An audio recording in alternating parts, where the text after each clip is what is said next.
ये एक बड़ी बात है। प्रोफेसर साहब, क्योंकि आपने बहुत चीजें बारीकी से हमें बताई, आप मुझे थोड़ा सा समझाइए। मेरा सवाल हो सकता है आपको थोड़ा सा अटपटा लगे। जो बारिश नेचुरल होती है और जो कृत्रिम बारिश की आप कह रहे हैं, ठीक है, बादल, उसके पानी में और उसमें फर्क होगा? क्योंकि आपने कहा कि केमिकल का भी हम इस्तेमाल करते हैं, तो जब वो बारिश होगी, क्लाउड होने पर बारिश होगी, तो क्या पानी में भी फर्क आ सकता है? क्योंकि बारिश का जो पानी होता है बहुत प्योर होता है, बहुत शुद्ध होता है, और जो कहीं ना कहीं अगर किसानों के लिए, अगर फसलों में इस्तेमाल करते हैं, बहुत चीजों के लिए, पेड़ पौधों को उगाने में बहुत तेजी के साथ मदद करता है बारिश का पानी। जी, तो इसके लिए एक बात ये जानकारी आवश्यक है कि जो मिक्सचर प्रयोग होता है अ, उसकी मात्रा बहुत कम होती है, क्योंकि उसका जो मैंने कहा ना, छोटे से मात्रा को लेके उसको एक एक 5 से 10 माइक्रोन की डायमीटर के छोटे छोटे उसके कण बनते हैं। वो बहुत संख्या में होते हैं, छोटी मात्रा में ही, और वो उससे बारिश होती है। तो अगर अब बारिश एक शहर में हो रही है और उसमें करीब हमने मान लीजिए कि कुछ 1 किलोग्राम का ये यूज किया, और ये मिक्सचर क्या होता है, इसमें सबसे अधिक क्वांटिटी में कॉमन सॉल्ट होता है, नमक। इसमें कुछ अन्य भी होते हैं पदार्थ, लेकिन मुख्यतः कॉमन सॉल्ट होता है।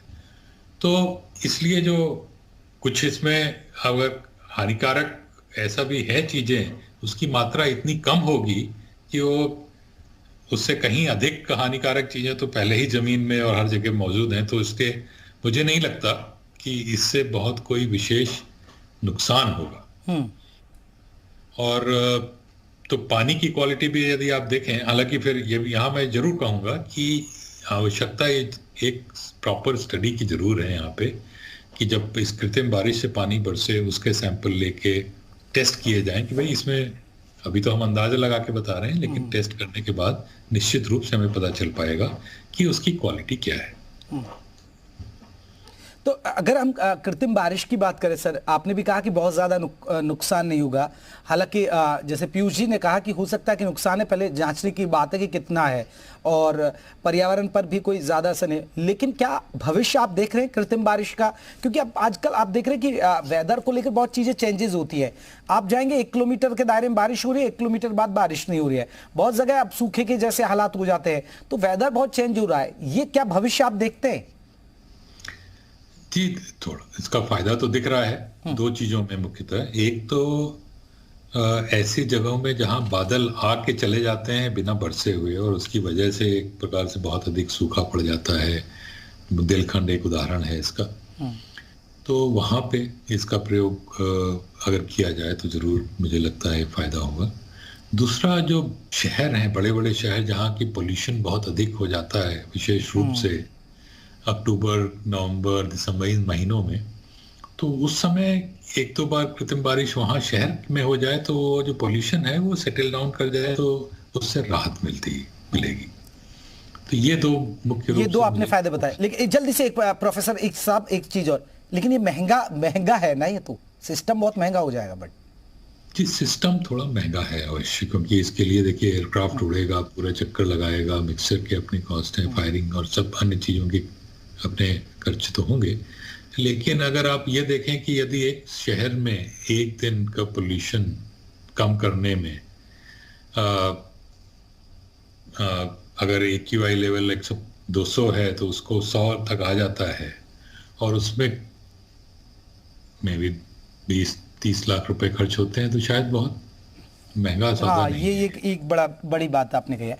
पीयूष पर जी, आपने जिक्र किया, आपने कहा कि देखिए ये जांच का विषय है। हालांकि प्रोफेसर साहब ने भी कहा कि बहुत ज्यादा नुकसान नहीं होगा, लेकिन पीयूष जी, सबसे बढ़िया पर्यावरण की दृष्टि से कितना महत्वपूर्ण हो सकता है, ये एक बड़ा सवाल है।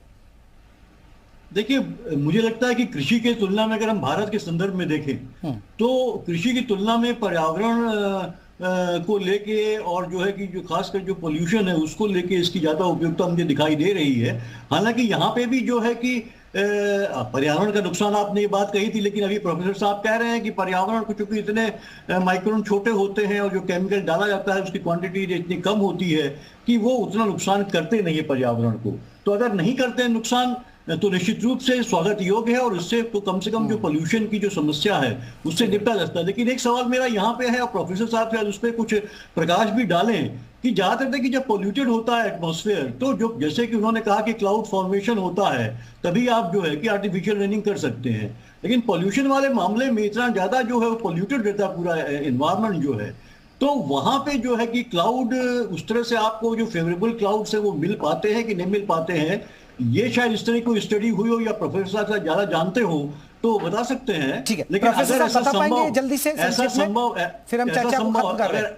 ऐसा संभव होता हो अगर, तो निश्चित रूप से पोल्यूशन को कंट्रोल करने में जो है कि आर्टिफिशियल रेनिंग की एक बहुत बड़ी भूमिका। प्रोफेसर साहब का जल्दी से रिएक्शन ले लेते हैं।